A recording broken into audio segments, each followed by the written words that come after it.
It's a big week in Springfield as we're now ticking down to May 31st deadline for whether or not lawmakers will reach a budget deal. Illinois Public Radio State House Bureau Chief Amanda Vinicky joins us now for a quick update. Hey, Amanda. Hi there, Nyla. Yesterday, I know you had a moment with Governor Rauner where you were asking him about Senate President John Cullerton's plans to fix pensions. What do you think his answer says about the tone of politics right now in Springfield? Well, so this is a plan that Senate President Cullerton has long advocated for that's known as consideration, basically would be a cut to state employees and teachers' pensions. And the governor has long said it doesn't go far enough, but you know what? He's willing to, quote unquote, compromise. And by agreeing to it, he thinks that that is a demonstration of his compromising ability. But Cullerton has put that off. For a while, he said that it needs to be part of a larger deal. And then more recently, he said that, you know, while AFSCME, that's the State Employees Union for many state workers, is at odds with the Rauner administration and hearing before the State Labor Board and maybe an impasse, that can't be solved. And then cut into employees' pensions on top of it. The governor literally laughed at that. So probably not appreciated, I'm sure, by Senate President John Cullerton. I do think that the governor tried to back that off. He has gone out of his way to, I think, put himself in, make himself be seen as somebody who is willing to compromise. And after realizing that the very public accusations he hurled at both Cullerton and House Speaker Michael Madigan weren't appreciated by either of those leaders, he has taken a step off. So after laughing at Cullerton's remark, the governor did say, I love John, and that's a quote. Okay, well, I mean, I think it probably speaks to, as you said, sort of these deep philosophical issues, and then also, I guess, the way that they handle this situation, because Governor Rauner is saying, I am now compromising. And I wonder how you think that will be resolved, how everyone else is sort of working to try to resolve these major differences. You know, it is often that you hear the word compromise from all corners of the Capitol, especially when you have had an impasse go on this long. You're going to be hard-pressed to see a politician that doesn't say that, with some exceptions. And that is, of course, when they are speaking to their base. So you saw that from Governor Rauner, I think, over the weekend when he was at the state GOP convention trying to, you know, rally the troops there. That was when you saw those accusations at Madigan in particular rise back up.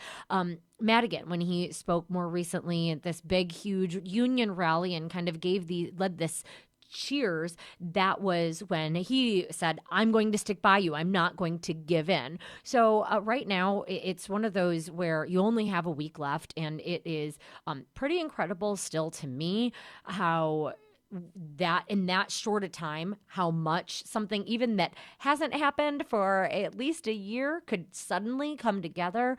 And yet it is very much an ebb and flow sort of mentality, or, you know, people kind of crash and burn. And at one moment you'll hear there are talks evolving and there is hope for a deal. And then it will suddenly come all crashing down. And there will be very much a feeling of almost despondency by lawmakers that really are hoping to get something passed. Yeah, it's kind of a roller coaster. And I'm thinking about the Illinois House yesterday did actually pass a measure that would require social service groups to get advance notice before the state would cancel its contracts. Is that headed to the Senate? What's going on with that? Yeah, so that is headed to the Senate. That did not get any Republican support because you have the Rauner administration and Republicans sticking with them and saying that is yet another element of flexibility that would be removed. Social service providers saying, you know, we need to worry about their businesses and already businesses not doing so well because the state hasn't paid on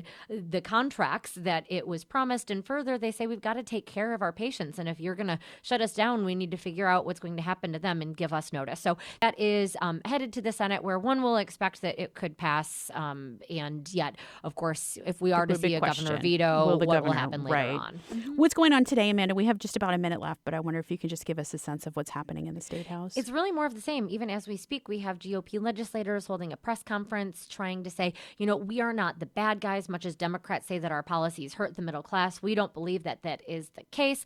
Right now we don't have any Democratic press conference scheduled, but that could certainly pop up. Really, it continues to be a lot of really mostly private discussions at the Capitol, and we're all just waiting to see when any sort of budget plan is presented, and we'll be watching and seeing if that gets before a vote. That's Illinois Public Radio State House Bureau Chief Amanda Vinicky, as always, reporting on the latest from Springfield. Amanda will be checking in with you, I'm sure, throughout the week. I'm sure. Have a good one, Nyla. Thanks. You can also stay tuned, of course, to All Things Considered in later broadcasts. Amanda will continue reporting on the latest that's happening in the State House. That does it for the 21st today. We're produced by Christine Herman, Austin Keating, and Travis Stansel. Technical direction comes from Jason Croft with help today from Steve Mork. Scott Cameron is our news director. You can always find all the information about how to contact us on our website. That's the21stshow.org, where you can find information on how to find podcasts and how to find us on NPR One. The 21st is a production of Illinois Public Media. I'm Nyla Boodoo. Thanks for listening.